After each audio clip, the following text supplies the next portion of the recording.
Hey y'all, Nova here. In this video I have 5 tips for beginners. So number 1, you can keep scripts and old currency in your safe pockets instead of in your stash. They don't take up any weight, but they do take up inventory slots. So if you take them out of your inventory and put them in your safe pocket, then they don't take up any inventory slots and they don't take up any of the weight in your safe pockets. So it opens up space in your inventory.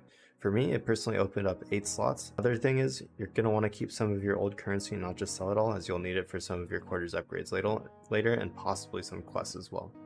Number 2, insurance is usually worth it, especially if you're dying a lot, and it's not like Tarkov where someone brings out your gear, you don't get the insurance. Usually you'll get the payout. There are a few instances where you won't, especially like if your squad mates take your gear, you won't get your insurance back.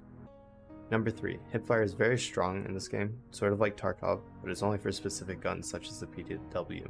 Some guns' accuracy definitely suffers when you don't ADS. The Manticore, very inaccurate if you're not ADSing. So just test it gun by gun, and I don't really have a list or anything, but some of them are accurate when you're not ADS, some of them are only accurate when you're ADS. It's a good thing to know Hipfire is really useful in some situations.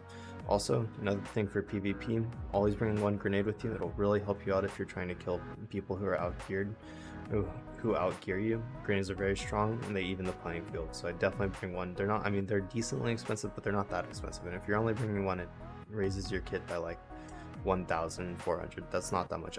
Personally I bring 2 just because I find I usually run into 2 or 3 people, so it's up to you. Number 4, specific points of interest belong to each faction. For example, Waterfall and Vaccine Labs belong to Osiris, while the dig site and parking lot belong to koloruv. And then this is helpful because you can find materials for each faction's quest at their specific points of interest. I have a map in the description that I found on Rengar's channel. He's a Tarkov and Cycle channel. He makes wonderful content. Definitely suggest checking him out. But yeah, so I have the map. I'll put in the description. I'll also put a link to his channel in the description as well. And while sprinting itself doesn't make a lot of noise, once you go below 1/2 stamina, your character starts to breathe very loudly. I definitely suggest not going below 1/2 stamina when you don't have to.